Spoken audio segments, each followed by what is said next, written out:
Right. இயேசுவின் நாமத்தினாலே ரொம்ப முக்கியமான ஒரு சத்தியம். இயேசுவின் நாமத்தினாலே ஸ்தோத்திரம் கர்த்தாவே.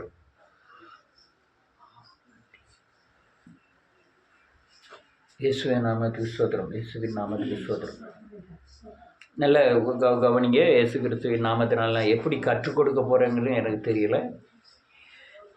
தேவன் பரலோக ராஜ்யத்துக்கு ஆயத்தமாகும்படியாக தான் சபையை வைத்திருக்கிறார். சபையில் ஒரு ஊழியக்காரனை வைத்து இயேசுவின் போல மாற்றுவதற்காக அவனை உருவாக்கி அவன் மூலமாய் வேதவசனத்தை கொண்டு வந்து உங்கள் இருதயத்திலெல்லாம் வைத்து கரைதரை அற்றவர்களாய் நிலைநிறுத்தி பரலோக ராஜ்யத்துக்கு ஆயத்தமாக்குகிறார். அல்லேலூயா. இதுக்காக தான் சபை. இந்த சபையில் ஆளுகை உண்டு, அதிகாரம் உண்டு, அல்லேலூயா, ஆசீர்வாதம் உண்டு, பாதுகாப்பு உண்டு, விடுதலை உண்டு, சந்தோஷம் உண்டு, சமாதானம் உண்டு.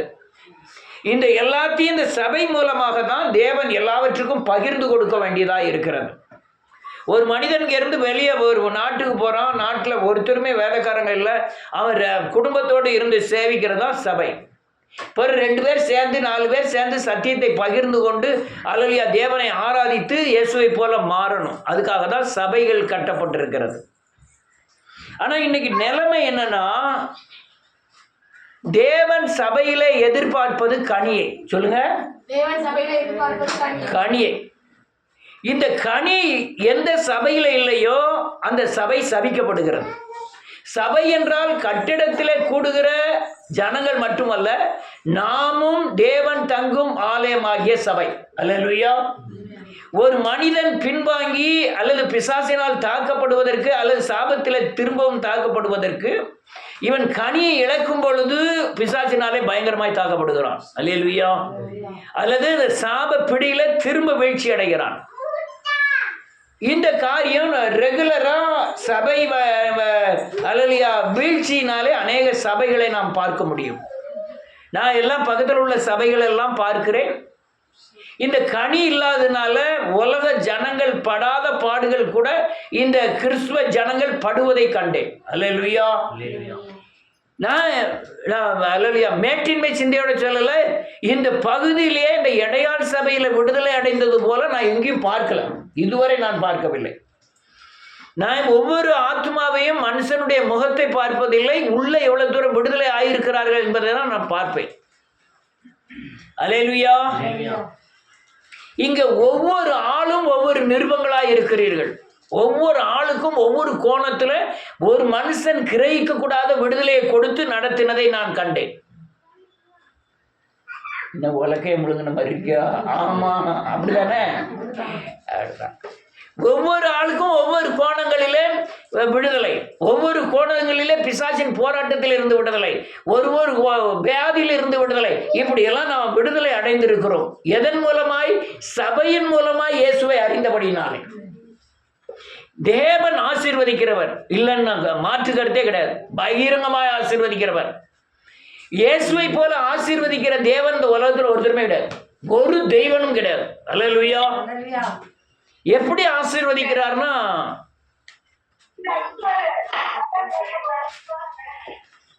இறைச்சியை கேட்டார்கள். இறைச்சியை கேட்ட உடனே கர்த்தர் என்ன பண்ணினார்? அல்லேலூயா, ஒரு 2 கிலோமீட்டருக்கு இறைச்சியை கொண்டு போட்டார். வாயால சாப்பிட்டு மூக்கால வரும் வரை அவங்க இறைச்சி சாப்பிட்டார்கள். அல்லேலூயா. அவர் அப்பத்தை கொடுத்தாலும் 5000 பேருக்கு ஒரே தடவை போஷித்து மிச்சம் எடுத்தார்கள். மீனை பிடிச்சாலும் படகு கொள்ளாத மீனை பிடித்தார்கள். நீ கட்டாத வீட்டில் இருப்ப, நடாத திராட்சை தோட்டத்தில் நடுவ, அப்படின்லாம் கர்த்தர் பேசினார். அல்லேலூயா. ஆனா இப்படி ஆசீர்வதிக்க தான் தேவன் ஒவ்வொருவரையும் தெரிந்திருக்கிறார்.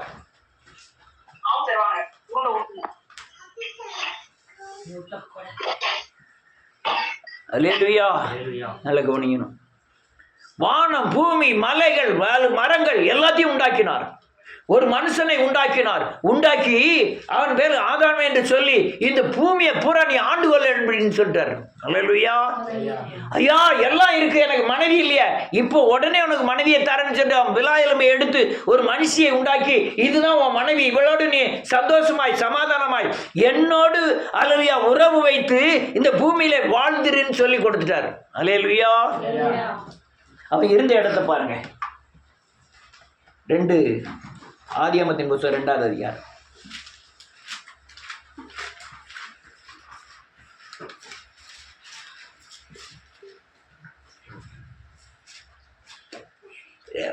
பத்தாவது வசனம்.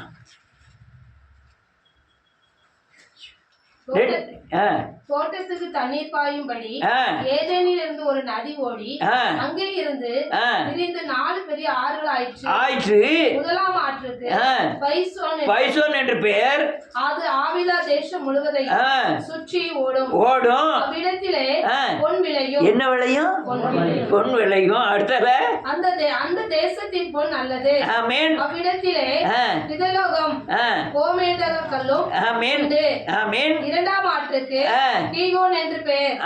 அது எத்தியோப்பியா தேசம் முழுவதையும் சுற்றி ஓடும். மூன்றாம் ஆற்றுக்கு இதேகேல் என்று பெயர். அது அசிரியாவுக்கு கிழக்கே ஓடும். பொண்ணு விளையக்கூடிய அங்க செழிப்பா இருக்கக்கூடிய தேசத்தை உண்டாக்கி அவன் கையில கொடுத்தார்.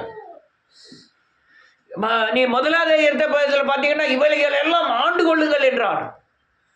இதுல சந்ததி பெருகட்டும். அப்படி ஒரு ஆசீர்வாதம். ஹல்லேலூயா. அது மட்டுமல்ல, சாயங்கால வேளை அவரே இறங்கி வந்தார். எங்க? தோட்டத்துல. எதுக்கு? சம்பாஷணை பண்ணுவதற்காக. யாரோட சம்பாஷணை பண்ணதுக்கு? எப்படி இருக்கும் சாயங்காலம் போல ஆண்டவர் வந்து கையை பிடிச்சி நம்மளை கடைசி ஊர்ல கூட்டு போனா எப்படி இருக்கும்? எவ்வளவு சந்தோஷமா இருக்கும். ஒரு தகப்பன் தன் பிள்ளைய கூட்டு போற மாதிரி இருக்கும். ஹல்லேலூயா. ஆனா அது செஞ்சுக்கிட்டு இருந்தாரு. அவனுக்கு 2 வேலை மாத்திரம் கொடுத்தாரு. என்ன வேலை கொடுத்தாரு பாருங்க. 2வது அதிகாரம் 16வது வசனம். இல்ல 15வது வசனம். தேவனாகிய கர்த்தர் மனுஷனை ஏதேன் தோட்டத்தில் அழைத்து வந்து கொண்டு வந்து அதை பயன்படுத்தவும் காக்கவும் வைத்தார். பண்படுத்த என்ன வேலை எல்லாம் கொடுத்தாரு? 2 வேலை கொடுத்தாரு. ஒன்று என்ன செய்ய, இந்த 4 நதி வருது, ஏகப்பட்ட மரங்களை கொடுத்துருக்குறேன், ஏகப்பட்ட செடி கொடிகளை கொடுத்துருக்குறேன், இதுக்கெல்லாம் நீ 4 நதியிலேருந்து தண்ணி பாய்ச்சிக்கிட்டு பண்படுத்திக்கிட்டு. இன்னொன்று, இந்த தோட்டத்துக்குள்ளே வேற எதுவும் வராமல் நீ என்ன செஞ்சுக்கோ, பார்த்துக்க, காவல் காத்துக்க. இதுதான் சபை. கட்டண்டா பேச சாமஸ் அப்படி பேசாரு, கட்டண்டா பேசாருன்னு சொல்லுவாங்க. நான் என்ன செஞ்சிட்டு இருக்கேன்? உங்களை பண்படுத்தினா, உங்களை பாதுகாக்கிறேன்னா, நீங்க என்ன சாப்பிட்டியே, என்ன உழைச்சி, அதெல்லாம் நான் கேட்டதே கிடையாது. என்னமே சாப்பிட்டு போங்க, என்னமே உழைச்சிட்டு போங்க. நீங்க பாவம் செஞ்சீங்களா, இயேசுவை விட்டு விலகுதேலா, பொய் சொன்னேலா, உங்க வீட்டுல இப்படி சண்டை போட்டீங்களா, அதெல்லாம் எனக்கு கேட்கறதுக்கு என்ன இருக்கு? உரிமை இருக்கு. இந்த உரிமையினால உங்களை தேவ பிசாசினிடத்திலிருந்து என்ன செய்றேன்? பாதுகாக்கிறேன். சிலர் கோவப்பட்டிருக்காங்க, என்ன இப்படி பேசுறாரு இவர், கட் அண்ட் ரைட்டா பேசுறாரு அப்படின்னுட்டு. எதுக்கு கட் அண்ட் ரைட்டா பேசுறேன்? எனக்கும் உங்களுக்கு என்ன தொடர்பு? ஊடையில ஒரே ஒரு ஆள் நிற்கிறார், அவதான். அது மட்டும்தான். என்னையா சேர்மேக்காரனுக்கு இடைக்காலருக்கு என்ன தொடர்பு? சேர்மேக்காரனுக்கும் தாவீதுக்கும் என்ன தொடர்பு இருக்கு? ஊடல் நிக்கிறது யாரு? இயேசு இருக்கிறார். நான் இயேசுவை போல உங்களை மாற்றுவதற்காக எனக்கு அழைப்பு வந்திருக்கிறது, அழைக்கப்பட்டிருக்கேன். நீங்களும் அழைக்கப்பட்டிருக்கிறீர்கள். நான் அழைக்கல, நீங்களும் தேவனை போல மாறுவதற்காக அழைக்கப்பட்டிருக்கீங்க. இந்த பள்ளியோடத்துல வந்து சேர்ந்திருக்கீங்க, அவ்வளவுதான். அல்லேலூயா. என்னுடைய வேலை பாதுகாக்கிற வேலை. பண்படுத்தணும். கொஞ்சம் மூக்கு நீளமா இருந்ததுன்னா உடைக்கணும், நாக்கு நீளமா இருந்ததுன்னா இதெல்லாம் தட்டிக்கிட்டு என்ன செய்ய வேண்டியதுக்கு சரி பண்ணணும். இதுதான் என் வேலை. அல்லேலூயா. பாதுகாக்கிறவன் என்ன செஞ்சிட்டான்? இவன் பாதுகாக்கணும் என்ன அர்த்தம்? காவல் காக்கணும். இந்த தோட்டத்தில் பழக்காரரை கொண்டு வந்து எல்லாம் ஆப்பிள் பழமாக போட்டு யாரும் உள்ளே வராம பாதுகாத்துன்னு ஜாதியை கொடுத்துட்டு போயிட்டாங்க. இந்த ரூமையும் கொடுத்துருக்காங்க. நீங்கள் பாட்டில் உறங்குனீங்கன்னா இந்த தெருக்காரன் அப்படி வந்து 4 பழத்தை பறிச்சுட்டு போயிடுவான், இப்படி வந்து 4 பழத்தை பறிச்சுட்டு போயிடுவான். பெறுவானா இல்லையா? அததான் ஆதாம் செஞ்சான். என்ன பாருங்க, 1வது வசனம், 3வது அதிகாரம் 1வது வசனம்.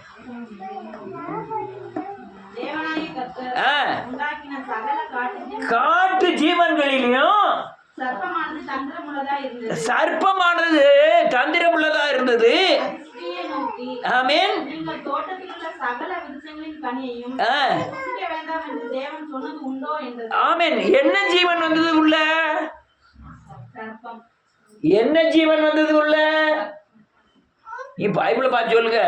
சகல காட்டு ஜீவனை என்ன ஜீவன்? காட்டு ஜீவன். என்ன ஜீவன்? காட்டு ஜீவன். வீட்டு பூனை காட்டு பூனை இருக்கா? காட்டு பூனை பார்த்துருக்கியா? நான் இந்த களங்காடு வழியாக சைக்கிளில் அவங்க ப்ரேயர் முடிச்சோடனே சைக்கிளில் போயிடுவேன். போயிட்டு இருக்கேன், ஒரு 5-6 கோழி விடிய முன்னே வாங்கிட்டு இருக்கு. இவ்வளோ வேற இருக்கு ஒரு பூனை. டபக்குன்னு ஒரு சாவலை பிடிச்சிட்டு அது வீர்வேன்னு கற்று வாயில் வச்சுட்டு ஓடுது. அது வீட்டு பூனை இல்லை, காட்டு பூனை. காட்டு மாடு இருக்கு தெரியுமா? டிஸ்கவரிலாம் பார்க்கலாம், இங்கே பார்க்கல. ஆனால் ஊட்டி கொடைக்கானல பஸ் ஸ்டாண்டுக்குள்ளெல்லாம் ஆடுது காட்டு மாடு. இங்க கரண்ட் காட்டு மாடு பார்த்துருக்கலையா? காட்டு மாடு. சரி, காட்டு ஆடு பார்த்துருக்கீங்களா?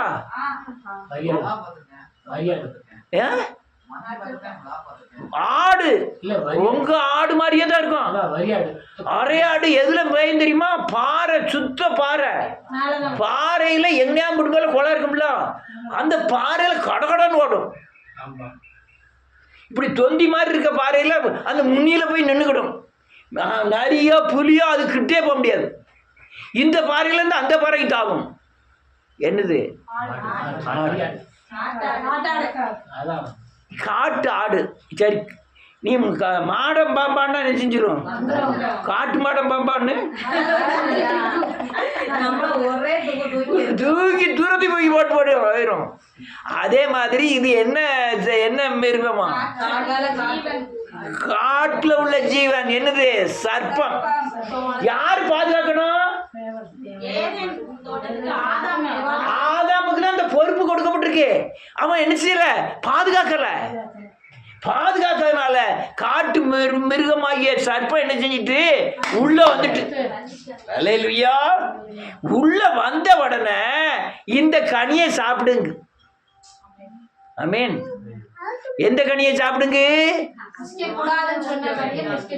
நம்ம எந்த கனியை சாப்பிடக்கூடாது?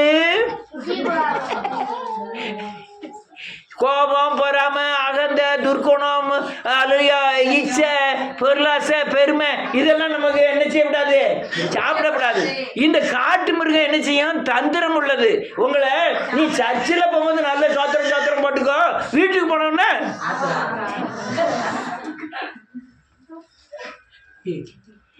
ஆண்டவர் என்னத்தை விரும்புகிறார் தெரியுமா? கனியை தான் விரும்புகிறார்.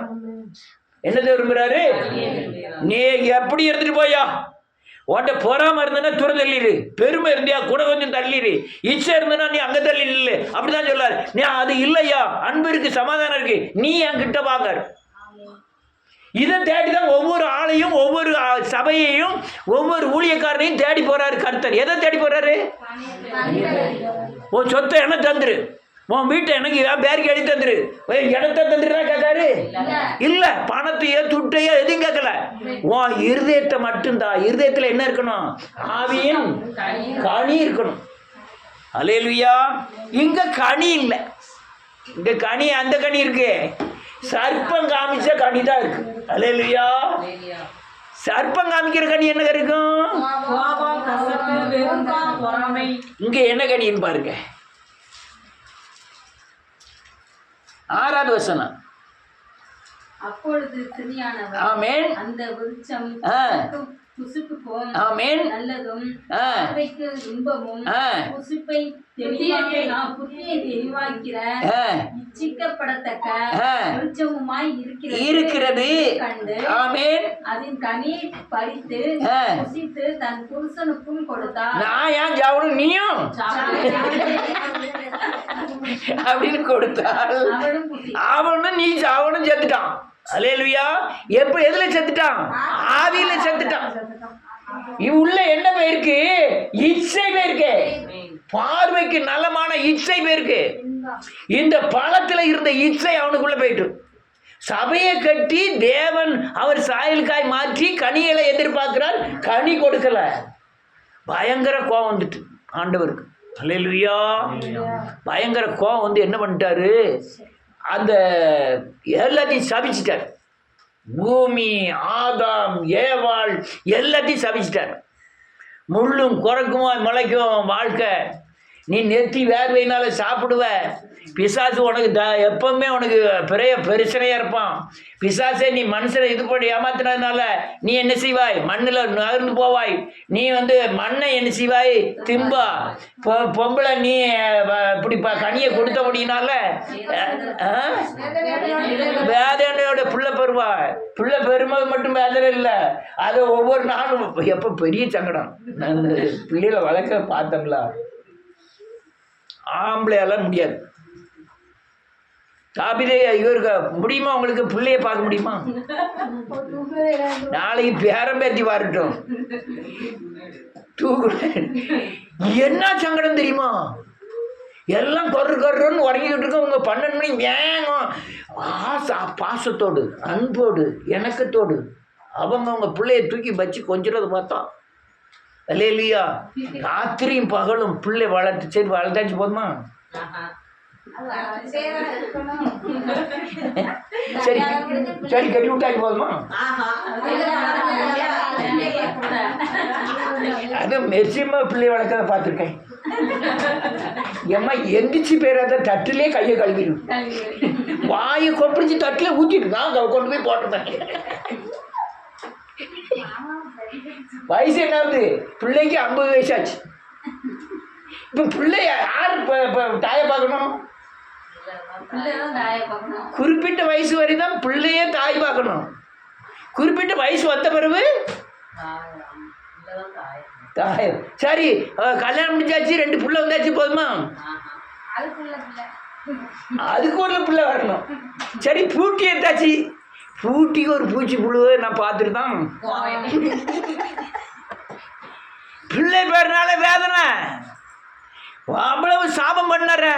உடனே அது மீட்புக்கு உண்டான வழின்னு சொன்னாரு. அல்லையா? சொல்லிட்டு நான் இந்த சிலுவை மரணத்தை சொல்லிட்டு அது தோலை எடுத்து அவனுக்கு உடுத்து வைத்து முதல்ல இந்த இடத்த காலி பண்ணிட்டார். இந்த ஏதன் தோட்டத்தை விட்டு நீ என்ன செஞ்சு தூரம் ஓடி இருப்பா. உனக்கும் எனக்கும் சாவாசம் வேண்டாம், ஓடிடு. சபையை விட்டு துரத்திட்டாரு.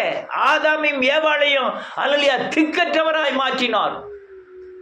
அடுத்த சந்ததியை கொலை பண்ணினான்.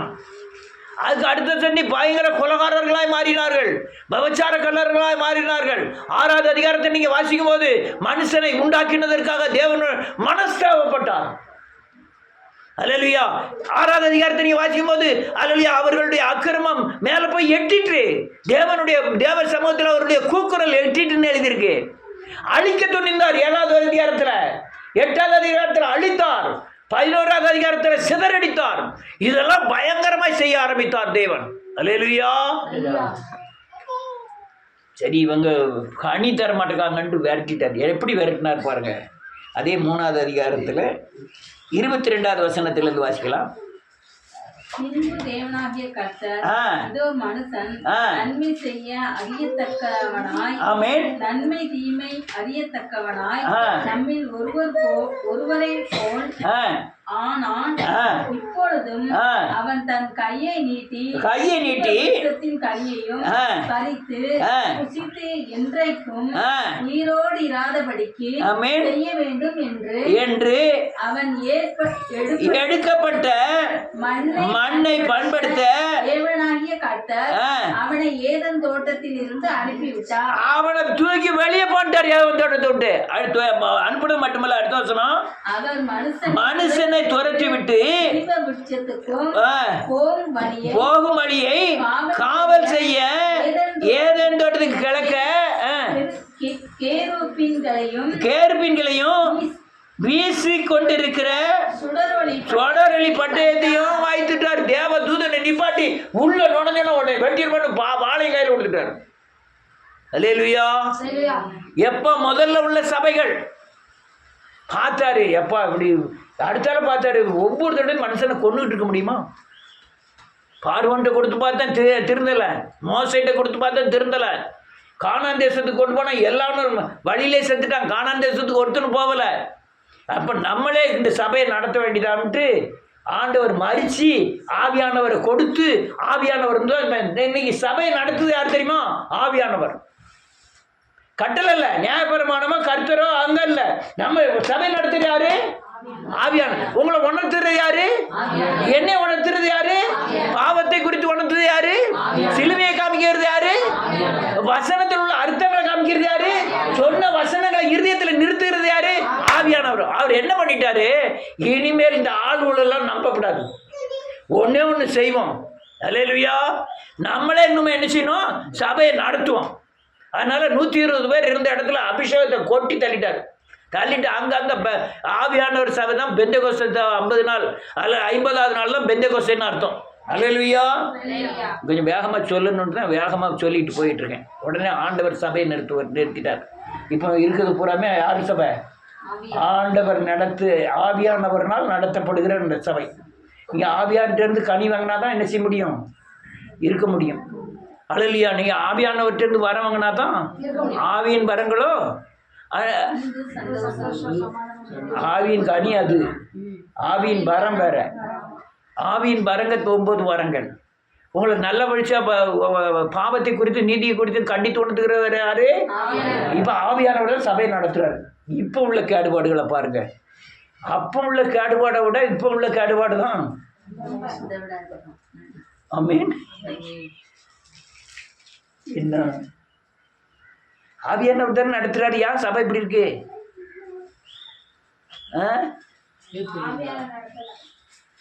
ஆவியானவர் தான் நடத்துறாரு. சபையை கண்ட்ரோல் பண்ணது ஆவியானவர் தான். அவர் இறக்க இருக்கிறதுனால தான் ஆவியானவருடைய சபைகள் இப்படி இருக்கு. ஆமென். என்ன இருக்கு? அவருடைய கிருபை, இறக்கம், கிருபையின் காலம். என்ன மாதிரி வேசித்தனம் பண்றோம்? பலிபடத்தில் இருந்து ஆராதனை நடத்தாமையா? நீங்க ஜான் ஜெபராஜி இன்னொரு மனைவியை கட்டிட்டு அவளை வேண்டான்னு சொல்லிட்டு கேஸு கோர்ட்டு எல்லாம் போயிட்டு நான் மனம் திரும்பி வந்துட்டாங்கன்னு மேலே நின்று பாட்டு படிக்க எத்தனை பேர்? அதை முதல்ல வந்து ஆட்களை விட போகிற ஆட்கள் அதிகம். யார் நடத்துற சபை?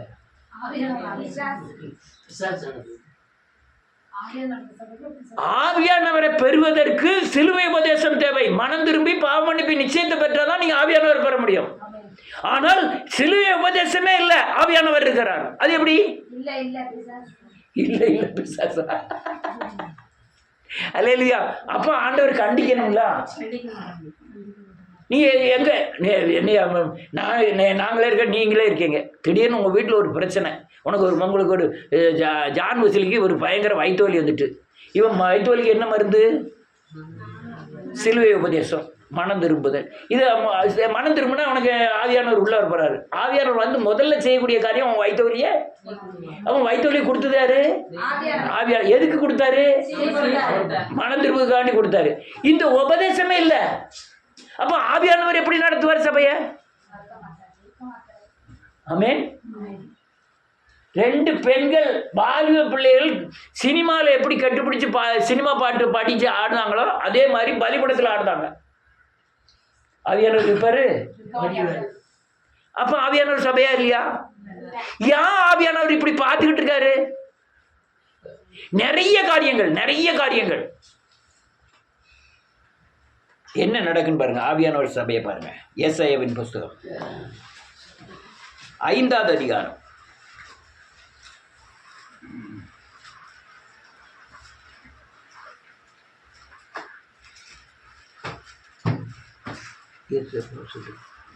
நேரம் ஆயிட்டோ? எப்போ நேரம் ஆயிட்டு? 5வது அதிகாரம் வாசிக்கலாம். 1ல இருந்து கொஞ்சம் கடகடன்னு வாசிக்கணும். இப்பொழுது நான் என் நேசரிடத்தில் அவருடைய திராட்சை தோட்டத்தை குறித்து என் நேசருக்கு ஏற்ற ஒரு பாட்டை பாடுவேன். ஆமென். என் நேசருக்கு மகா செழிப்பான மேட்டிலே திராட்சை தோட்டம் உண்டு. என்னது திராட்சை தோட்டங்கிறது சபை. எந்த இடத்துல இருக்கான்? செழிப்பான மேட்டில் நேசருக்கு உண்டான திராட்சை தோட்டம். உங்க நேசர் யாரு? இயேசு. அல்லேலூயா. இயேசுவோட திராட்சை தோட்டத்தில் தான் நம்மெல்லாம் எங்க இருக்கோம்? மேடான திராட்சை தோட்டத்தில் இருக்கோம். அடுத்த 2வது வசனம்.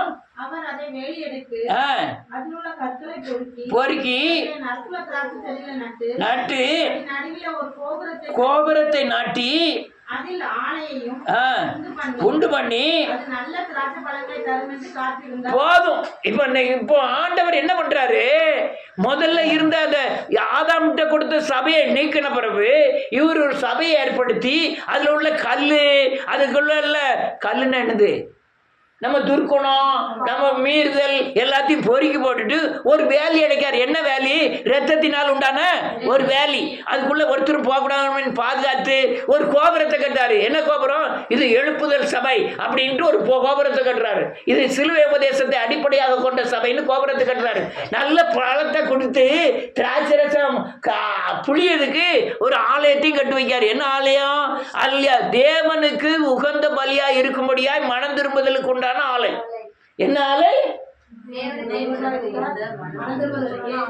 நல்ல கவனிங்க, உங்களுக்கு கனி இருக்கு, இன்னும் கனி வேணும்.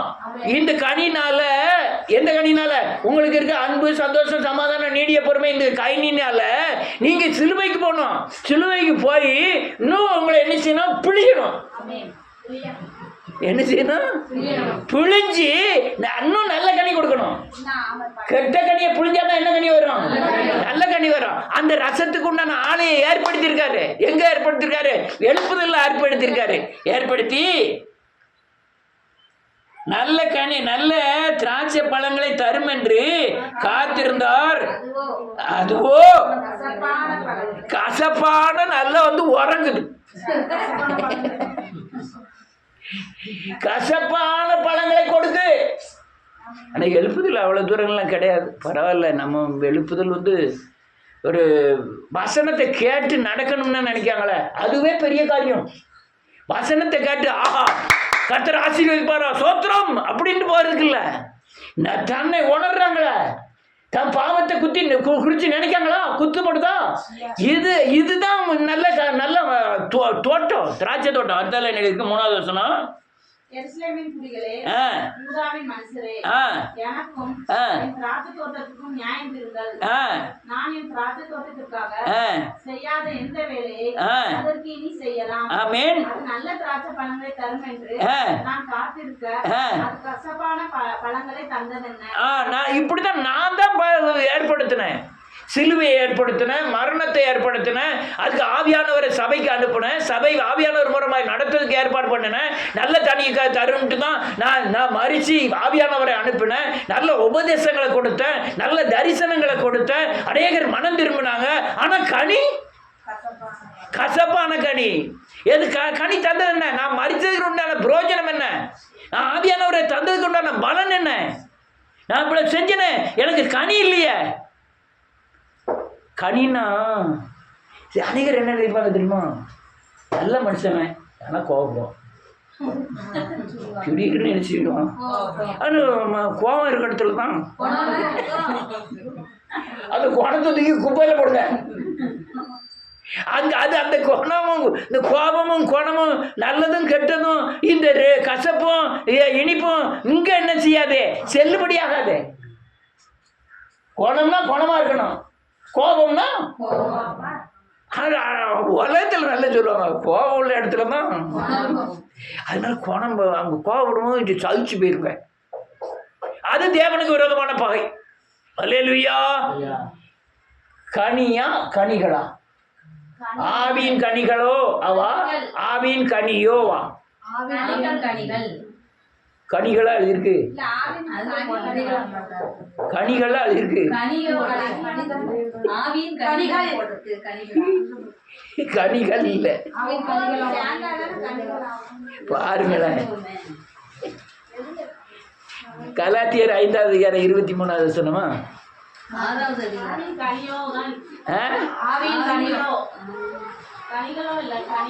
கனியோ, கனியோன்னா எத்தனை? அல்லேலூயா. ஒரு பழத்துல எத்தனை சுவப்பா இருக்கும்?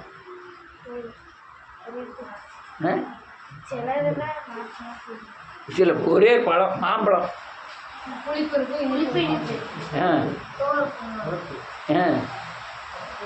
தோல் என்ன இதில் தோல் எப்படி இருக்கும்? அது கொட்டை எப்படி இருக்கும் உள்ள கொட்டை. அப்போ ஒரே பழத்துக்குள்ள 4 சுவை என்ன செய்யுது இருக்கு. அவர் கனியலான்னு சொல்லல, ஏன் கனியோன்னு சொன்னாங்கன்னா ஒரே கனியில. அப்போ 9 கனியில நீ 9 கனி இருக்கணும். 8 கனி இருந்து ஒரு கனி ஒரு கனி என்ன இல்லாம ஒரே ஒரு குணம் இல்லாம உங்களுக்கு 8 குணம் இருக்கு, பரலோகம் போக முடியுமா? அந்த 9 குணமும் வேணும். அதுக்குதான் கனின்னு சொல்லியிருக்கு, கனின்னு மட்டும் தனியா சொல்லியிருக்கு. அல்லேலூயா. கனியை பிழிவாரு, ரசம் வரும். அந்த ரசத்துக்காக தான் உன் இருதயத்தில் உள்ள பரிசுத்தத்துக்கு தான் தேவன் காத்திருக்கிறார். அவரே வச்ச சபை அவரே ஜீவனை கொடுத்த சபை, அவரே தன்னை சரீரத்தை பிழிஞ்சு ரத்தமா கொடுத்து உங்களுக்கு ஆலயம் உண்டாக்கி பண்ணினார். அதுல நீங்க பிழியப்படும் போதெல்லாம் நீங்க ரசம் கொடுப்பீர்கள். ஆனா அப்படி தரும்னு நினைச்சா ரசத்தை பிழிஞ்சு குடிக்கும் போது எப்படி இருக்கு? ஒரு அழுவப்பழமா இருக்கு. அடுத்தல என்ன இருக்கு? 5வது வசனம். இப்போதும் நான் என் திராட்சைத்தோட்டத்துக்கு செய்வதை உங்களுக்கு அறிவிப்பேன். எடுத்து போடுவேன். மேய்ந்து போடப்படும். தகர்ப்பேன். மிதியுண்டு போவோம். ஆமென்.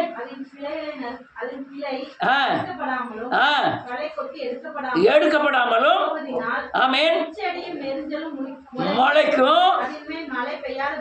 ஆமென் ஆமென். போதும் ஐயா. அங்க சபை 10 சபை அடிச்சுட்டான். வடநாட்டில் போன வருஷம் மோடி வந்த பிறகு ஏகப்பட்ட ஆயிரங்கள் சபை இடிக்கப்பட்டது. இந்த சபை எதுக்கு? என்ன ஒன்றும் சொல்ல மாட்டேங்கிய? இந்த சபை உங்க பாஸ்டர் நடத்த சபை எதுக்கு? அது இல்லாம இருக்கிறது. அது இல்லாம இருந்தா கூட 4 பேர் அங்கங்க சாமியை கூப்பிட்டுட்டா ஊம்பல இருப்பான். இங்க போய் என்னது வஞ்சிக்கப்படுறான். சபையை யார் இடிக்கா? மக்களா இடிக்கான். அவர் அனுமதிக்காரு. என் சபை எப்படி இருக்கு? நான் ஜீவனை கொடுத்து மீட்டெடுத்த சபை. ஆவியானவர் கனி தரும்னு நான் என் ஜீவனை கொடுத்தேன். கனி தரல, அது பாழாக்கப்படும், இடிக்கப்படும். ஒரு கல்லின் மேல் ஒரு கல் இராதபடி. அதனால இருக்கிற சபையெல்லாம் இடிக்கட்டும். இடிக்கப்படுமா படாதா? உங்க அண்ணன், உங்க தம்பி, உங்க அக்கா, உங்க அம்மா, நீங்க ஒரே குடும்பமா இருக்கீங்க. அதுல நிசியாவை மாத்திரம் பிரிச்சுட்டு போய் உங்க அப்பா கூட சேராத, உங்க அம்மா கூட சேராத. அவங்க விக்கிரகத்தை கும்பிடுதாங்க, அவங்க பேயை கும்பிடுதாங்க. நீ மட்டும்தான் சரியா கும்பிடுத. அதனால நீ கரெக்டா வந்துடு. நீ இங்கே வந்து இருந்துக்கோ. உனக்கும் ஒன்றும் தெரிய விடாமல் ஆக்கி, நீ உனக்கு பைபிள் தெரிய விடாமல் ஆக்கி, உனக்கு சிவமண்ண தெரிய விடாமல் ஆக்கி நடக்கா இல்லையா? அப்போ அவங்க அம்மா அப்பா என்ன செய்வாங்க? இவன் ஆண்டவர் மேலே கோவப்படுவாங்களா? யார் மேலே கோவப்படுவாங்க? பிள்ளை மேலே கோவப்படுவாங்களா? அதான் நடக்கு. வடநாட்டில் பூரா நடக்காதான். என் பிள்ளை இவர் வந்திருக்காரு, உங்களுக்கு ஆண்டவர் பெரிய வீட்டை தருவார். இப்போ இருக்கிற பழக்கடையெல்லாம் மாற்றிட்டு பெரிய பழக்கடையை தந்து பெரிய ஜூஸ் கடை வைத்து ஒவ்வொரு நாளும் ட்ரம் வந்து ஜூஸ் குடிப்பார் அப்படின்லாம் சொல்லி இவரை கொண்டு வந்து என்ன பிரயோஜனம்? உன் வயிற்று வலியை குணமாகணும்னா, உன் நோயை குணமாகணும்னா நீ விக்கிரகத்துலேருந்து வெளியே வரணும். நீ தேவனை சேவிச்சுக்கான்னு பாதுகாக்கிற நான் அல்ல, தேவன் தான் பாதுகாக்கிறாரு. சாபத்திலிருந்து விடுதலை பாவத்து நீ ஒரு பட்னியாவே கிடைக்கட்டும். சாபத்திலிருந்து விடுதலை ஆனால் பாதுகாப்பாக இருப்பார்களா? அல்லேலூயா, அல்லேலூயா. உடனே ஆண்டவர் சொன்னார், இதெல்லாம் உனக்கு நான் வந்து பார்த்தாலும் நான் இறக்க உடையவன், நீ உருக்க உடையவன், உங்களால் பயங்கரமாக கண்டிக்க முடியல. அதனால் சபையை பூரா இடிச்சிட போகிறேன், எல்லா சபையும் இடிக்க போகிறேன். இடிச்சிட்டு சாட்சி உள்ள 2 ஊழியக்காரர்களை அனுப்புவேன். அல்லேலூயா. சாட்சி உள்ள 2 ஊழியக்காரர், அவங்க வந்து உங்களை சரியானபடி வழி நடத்துவாங்க. அவங்கன்னா உங்களுக்கு விளக்கு. ஒரு ஊழியன் செய்கிறவன் படிச்சுட்டுலாம் உடனே தான் ஊழியம் செய்ய முடியாத. ஒரு ஊழியன் என்பவன் கரையை கட்டியிருக்கணும். ஆமென். எப்படி ஊழியக்காரர் அனுப்புகிறான் பாருங்க. சகரியான் புத்தகம் 4வது அதிகாரம் 11வது வசனத்திலிருந்து முடிச்சிட்டேன். 11வது வசனத்திலிருந்து ஆமென் ஆமென் இடதுபுறமாகவும் ஆமென். நான் ஒரு சபையை ஆரம்பிச்சுட்டாரு ஆண்டவர். அமைச்சிட்டு 2 குத்து விளக்கு பக்கத்தில் ஒலிவ மரத்தை ஏற்படுத்தி அவரை சபைக்குள்ளே போய்க்காரு. அப்போ இவன் கேட்கும், ஒரு விசுவாசி கேட்கும், ஆண்டவரே அந்த ஒலிவ மரம் இருக்கு, விளக்கு இருக்கு, அது என்ன அர்த்தம்? அர்த்தம்ல மறுபடியும் நான் அவரை நோக்கி, ஆமென், 2 பொற்குழாய்களின் வழியாய் ஆமென், பொங்கி புனிதமான எண்ணெயை ஆமென், தங்களிலிருந்து இறங்க பண்ணுகிறவர்களாகிய ஆமென், ஒலிவ மரங்களில் 2 கிளைகள் என்னவென்று கேட்டேன். பொன்னிறமான எண்ணெயை கொண்டு வருகிற, அபிஷேகத்தை கொண்டு வருகிறார், வெளிச்சத்தை கொண்டு வருகிறார், சரியானபடி போதிச்சு மக்களை நிலைநிறுத்துகிற 2 ஊழியக்காரர்கள் நிலைநிறுத்த போறேன். ஹல்லேலூயா, ஹல்லேலூயா. நீ சபை சீரழிய காரணம் என்ன தெரியுமா? ஊழியக்காரன் சரி கிடையாது. சபை சீரழிய காரணம் என்ன? ஊழியக்காரன் தனக்கே ஊழியம் பண்ணிருக்கிறான். நான் எத்தனை பேர் வஞ்சிருக்க முடியும்? இப்போ நினைக்க வஞ்சிக்காம விட்டுட்டேன். சரி, என்ன சும்மா சொல்றேன். ஹல்லேலூயா. அடுத்த என்ன இருக்கு? அதற்கு அவர், இவைகள் இன்னதென்று உனக்கு தெரியாதா? ஆமென். ஆண்டவனே தெரியாது என்றேன். அப்பொழுது அவர், இவைகள் இரண்டும் சர்வலோகத்துக்கும் ஆண்டவராய் இருக்கிறவரின் சமூகத்தில் இருக்கிற அபிஷேகம் பெற்றவர்கள், அவங்க தான் ஊழியக்காரர்கள். அவர்கள் தான் இனிமேல் சபையை கட்டுவார்கள். ஹல்லேலூயா. நான் சபையே இருக்கான்னு எத்தனை தடவை சொல்லியிருக்கேன். ஒரு கல்லின் மேல் ஒரு கல் இடிக்கப்படும் காலம் வரும். சபையே இருக்காது, எல்லா சபையுமே இடிக்கப்பட்டு போகும் அப்படின்னு காலங்கள் வரும்னு சொன்னேன். ஹல்லேலூயா, வரும். நீங்க இப்ப பெரிய சபையை பார்க்கிறீங்களா? சபை இல்லை, சபைன்னு பேர் வச்ச அல்லையா உலகத்தை சார்ந்த, பிசாசை சார்ந்த, சுயத்தை சார்ந்த, உலக ஆசியை சார்ந்த போதனையை உடைய சபைகள். யாரு சபை கட்ட முடியும்? அபிஷேகம் பெற்ற தேவ சமூகத்தில் எப்போதும் நிற்கக்கூடிய இவர்கள் வரணும். உனக்கு இருதயத்துக்கு ஏற்ற ஊழியக்காரனை தருவேன் என்று சொல்லுது. அல்லேலூயா. அந்த ஊழியக்காரன் வந்து என்ன செய்வானா? லூக்கா 13வது அதிகாரம்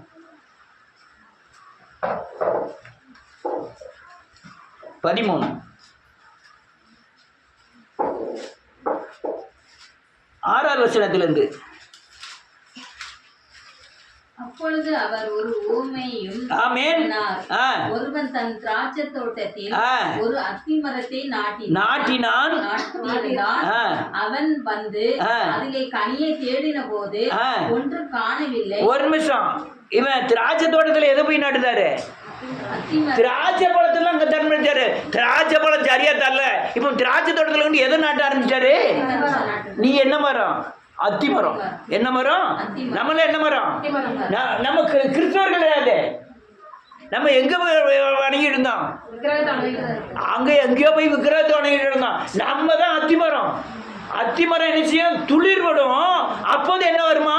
முடிவு வரும். அத்திமரம் துளிர்வுடன் என்ன அர்த்தம்? நீ கிறிஸ்துவை அறியாத புறஜாதிகள் ரட்சிக்கப்படுவார்கள். அப்போ தான் என்ன வரும்? எழுப்புதலே வரப்போகுது. இளங்கிளை தோன்றி அத்திமரம் என்ன செய்யும்? துளிர்படும். அப்ப தேவன் சமூகத்தில் சமீபத்தில் வந்திருக்கிறார் என்று அறியுங்கள். வாசற்படியில் வந்திருக்கிறார் நினைச்சு கொள்ளுங்க. உலகம் போற எல்லாருடைய முழங்கால்களும் என்ன செய்யப்படும்? முடக்கப்படும். எல்லாருடைய எல்லா அத்திமரம். திராட்சை தோட்டம் யார் தெரியுமா? அவங்க தான் இஸ்ரேலர்கள்.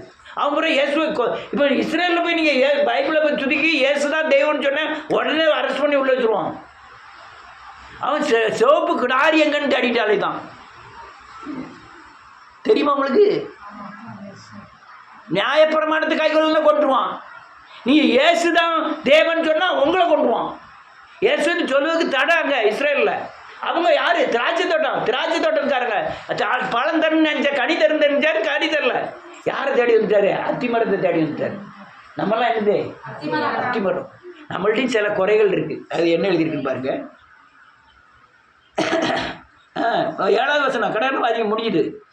அப்பொழுது அவன் தோட்டக்காரனை நோக்கி 3 வருஷமாய் இந்த அத்தி மரத்திலே கனியை தேடி வருகிறேன், ஒன்றையும் காணவில்லை. இதை வெட்டி போடு, இந்த நிலத்தையும் ஏன் கெடுக்கிறது என்றார். ஆமே. நான் ஒரு ஊழியக்காரனை சபையை ஏற்படுத்தி, சபையில ஒரு ஆதாமை ஏற்படுத்தி நான் நினைச்சேன். அவன் கனி தரல. நானே இறங்கி ஊழியம் செய்யலாம்னு நினைச்சு சபைகளை ஏற்படுத்தின எத்தனை பேர் ரெவரண்டை வச்ச, ஐயர்வாளை வச்ச, எல்லாத்தையும் வச்ச, அதுவும் உருப்படாம போயிட்டு. நான் ஆவியானவர் அல்ல ஒரு ஊழியக்காரனை வச்சேன், அப்பவும் அங்க என்ன இல்லை, கனி இல்லை. அல்லேலூயா. அத்திமரத்தில் என்ன இல்லை, கனி இல்லை. ஆனா அந்த அந்த இவன் ஊழியக்காரன் ஜெபத்தை பாருங்க, அதான் அழைக்கப்பட்ட ஊழியக்காரன் அடையாளம். அடுத்தல அதற்கு அவன், ஐயா இந்த வருஷமும் இருக்கட்டும், நான் இதை சுற்றிலும் கொத்தி ஏறு போடுவேன். என்ன அர்த்தம்? குறை இருக்கு, குறை இருக்கு. நான் இன்னும் மனம் திரும்புதலை சொல்லி, பாவ மன்னிப்பை சொல்லி, இவங்களை சீர்திருத்தி இவங்களை விடுதலை அடைவதற்கு உண்டான வழியை நான் என்ன செய்வேன், பார்ப்பேன். இப்பவே அந்த மரத்தை என்ன செஞ்சிடாதியும், வெட்டிடாதியும் அப்படின்னு யார் பேசுவா? அழைக்கப்பட்ட ஊழியக்காரர் பரிந்து பேசுவார்கள். உங்களுக்காக பரிந்து பேசுவார்கள். கொத்தி ஏற்படுவோம் ஐயா, கொஞ்சம் போட்டும், ஒரு 3 வருஷம் போட்டும். அல்லேலூயா.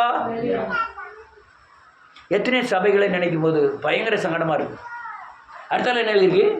கனி கொடுத்தால் சரி, சரி, கொடாவிட்டால் இனிமேல் இதை வெட்டி போடலாம் என்று சொன்னான் என்றார். ஆமே, 3 வருஷம் மட்டும் கொடுங்க ஆண்டவரே, கனி கொடுக்கணும். அதுக்கப்புறம் பார்த்து நீ வெட்டினா வெட்டா போடணும்னு சொல்லல. அப்படி கனி தள்ளனா வெட்டி போட்டுருமியா? பறித்து பேசலாம். நான் கொத்தி என்ன செய்ய போட போறேன், எரு போட போறேன்.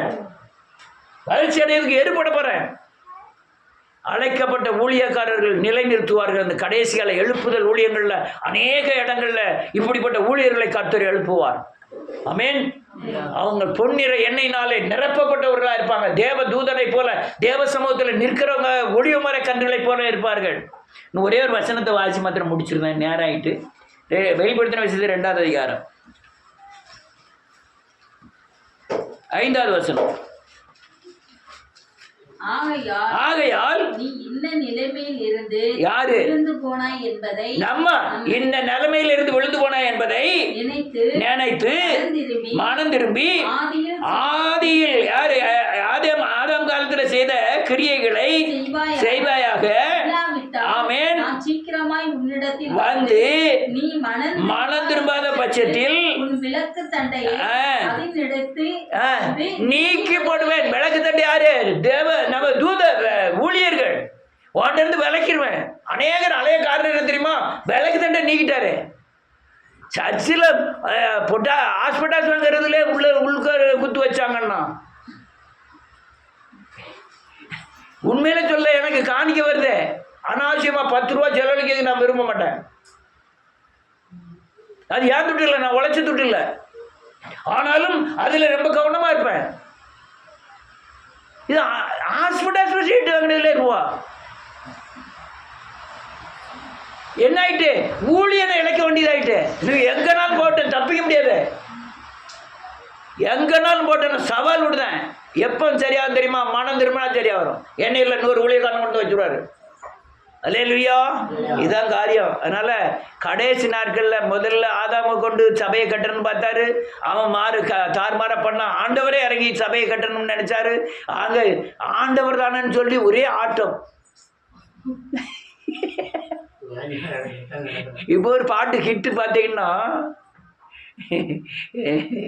என்னது சுகர் பேருமா, கத்தரையே துதித்தா சர்க்கரையே வராது. பிபி பேருமா,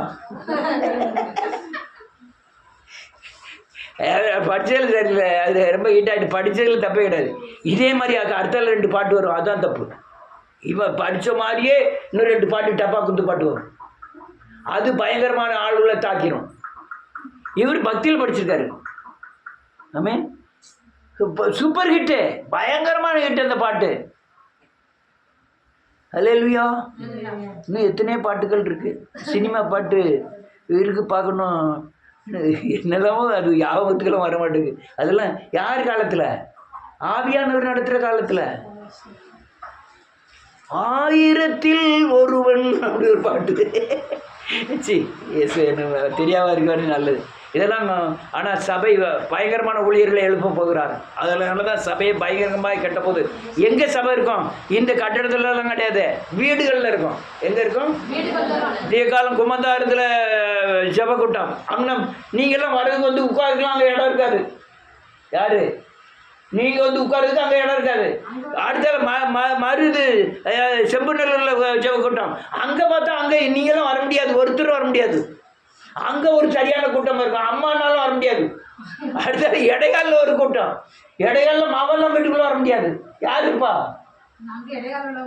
நிறைய பேர் இருப்பாங்க. கடையத்தில் மீட்டிங் வீடு வீட ஆரம்பிச்சிரும். அதுதான் கடைசி நாட்களில் உள்ள எழுப்புதலின் சத்தியங்கள். கர்த்தர் உங்களை ஆசீர்வதிப்பாராக. எல்லாரும் முழங்கால் படியிடலாம்.